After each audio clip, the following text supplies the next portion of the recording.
But inventing things and then believing this is it is a tragedy of humanity, because essentially this comes from a fundamental level of dishonesty. In the northern part of the country, probably this is largely lost except in a few places maybe. Because what you see as northern plains, it doesn't have a single ancient temple left. All of these things were razed to ground during invasions. Wherever there are ancient temples still alive, you will see in this country, we refer to the deity, or today, because of English language, we started calling it the god, as a Yantra. Unfortunately in this culture, because we are conscious it is we who make the gods, for the sake of gender parity, we made male gods and female gods. Everywhere else where they believe God is really up there and he makes you, there is only male god, you better understand that. So in this country, we mastered the technology of God making. What does that mean? First of all, this is a culture which doesn't have an idea of the God. There is no the God. All the people you worship are icons of the past. You take Shiva, Rama, Krishna, whoever else, a Buddha, whatever. These are all people who walked this land at one time, went through all the drama of life, struggles and tribulations, more than you do. But because they became so iconic, we looked up to them as an inspiration to live better, which is natural among human beings, to look up to something which will upgrade you. Something is better than you look up to that so that you can upgrade yourself, that aspiration is fine. But inventing things and then believing this is it is a tragedy of humanity, because essentially this comes from a fundamental level of dishonesty, that you are not willing to see whatever you do not know as I do not know, lack of humility and honesty. Everything that you do not know, you believe. The moment you say, I believe, we must be careful, because what you believe is more sacred than reality itself. What you believe is more important than the existence itself. What you believe is more important than the very phenomena of life around you, because it is your belief. So your belief is even bigger than the creation and the creator, of course. No, let me change the term. If I say creator, see, you also Sadhguru believe? Well, language is limited in expression, we can say the source of creation. Source is also a wrong word because you would think it's in one place. But it is a fact that you or me did not create this existence. It was here before you came and I came. Don't blame me for this, okay? I didn't do this.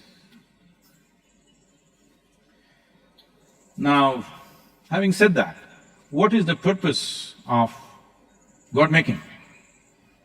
First of all, the word God, the God, never existed in this country.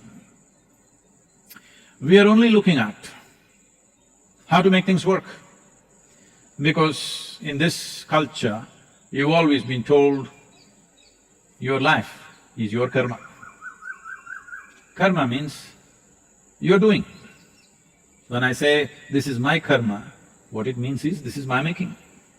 My life is my karma means, my life is my making. It's beautiful, it's my making. It's ugly, it's my making. I am right now joyful, this is my making. I'm miserable, this is my making.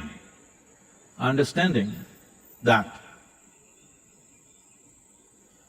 the way you're experiencing your life right now is entirely your making. Now, people have gotten into this mode, but somebody is rich, somebody is poor, why is it like this? Is it my making? He was born in a rich family, I was born in a poor family. See, this rich, poor, all this nonsense is only because you're comparing yourself with somebody. If you sit here, your experience of life is entirely your making. Physical arrangement of things is about the times in which we live. These geographical locations in which we are born, those are not important. Even a caveman who probably was always under lockdown of his own, social distancing because there was nobody around. He also knew the same sort of joy and misery as you know. Not because stock market went up, stock market came down. Today he had a good hunt, he's like this. Tomorrow he's searching, he did not find anything, he's stressed and miserable. In terms of experience of human life, nothing has changed. Individual people are either joyful or miserable, pleasant or unpleasant. Because we held the subjective dimension of life far more important than the physical arrangement of life around us, we largely describe the quality of life as a subjective dimension, because your experience of life is the quality of your life. What kind of home you live in, what kind of clothes you wear, how much money you got in the bank, virus is not checking all this, hello? If it gets you, you can't breathe. Oh, he's got a lot of money, let's leave him alone. No such exemptions. Because this is the nature of life. So that is how we're looking at it. It doesn't matter what physical arrangements you have, how joyful you are, how miserable you are, how pleasant is your experience of life, how unpleasant is your karma. So knowing this, we started devising tools with which we can enhance our experience of life. Because we understood that this body itself is a mechanism. This human mechanism, we understood, is a better mechanism than that of a cockroach, a better mechanism than that of a dog, a better mechanism than even that of a tiger, though a lot of people wish to call themselves tigers or whatever. It's an evolutionary backward step. See, nobody calls themselves monkey, but people go further back and say, I am a cobra, I am a tiger. It's okay, it's their choice. I have no… individual choices, I have no issue, but it's an evolutionary backward step. Because we realized that this is a superior mechanism or a more advanced mechanism, this is capable of more things, then we realized that we could create many more mechanisms like this. See, suppose if you were made like this tree, I'm not saying that because it's a fat tree, not because of that. Even if you were like this tree, would you have thought up a bicycle? Bicycle is a mechanism that came to your mind simply because you're already mobile. You want to move faster, so you ran. But still it is not good enough, you want to go faster, so you thought up a bicycle. If you were made like a tree, however intelligent you were, you would not thought of a bicycle because it's of no consequence to you.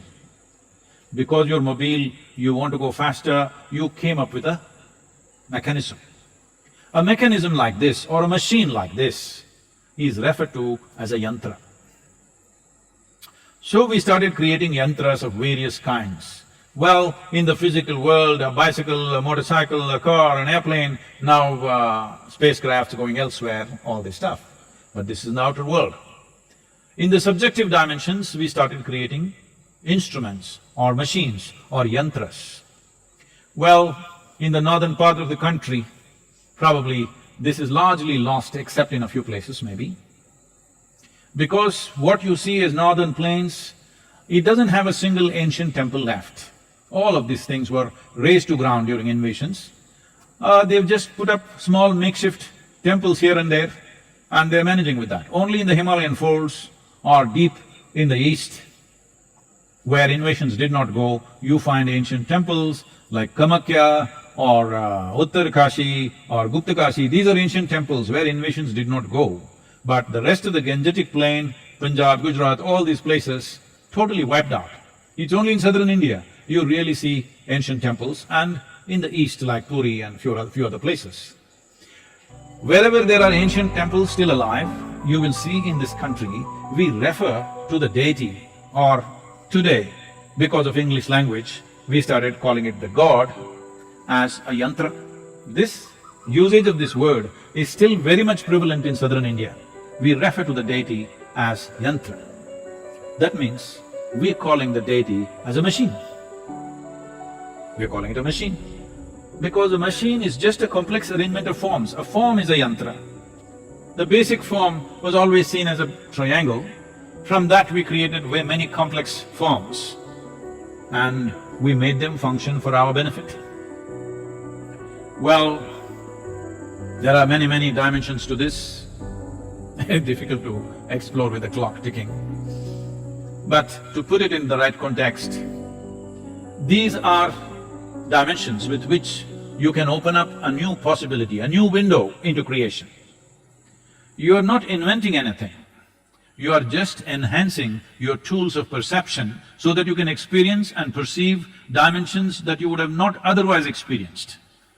Like today with a telescope, you are able to see something that you would have not been able to see with your naked eyes. Well, how do we even know virus exists? A microscope. We are able to see something that we would have not otherwise seen with our naked eyes.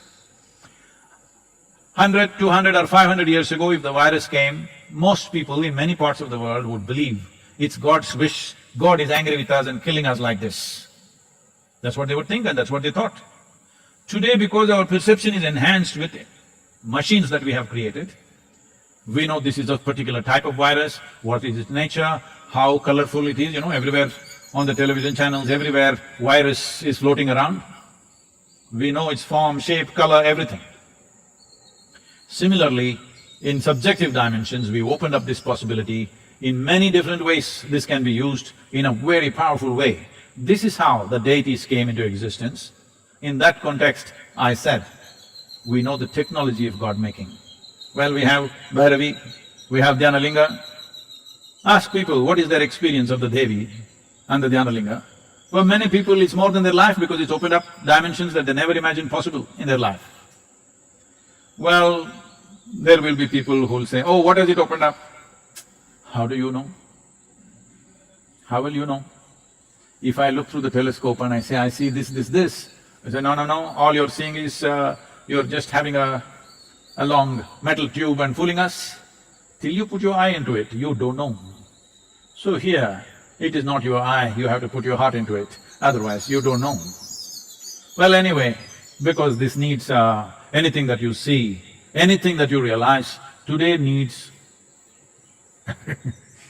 authentication from the West. So you have Ramanujam, happened accidentally. Ramanujam, poured out mathematics. People couldn't believe where is this coming from. Because what he said over a century ago, people are still trying to decipher and figure out. He even gave a kind of mathematical backbone to the concept or to the reality of the black holes.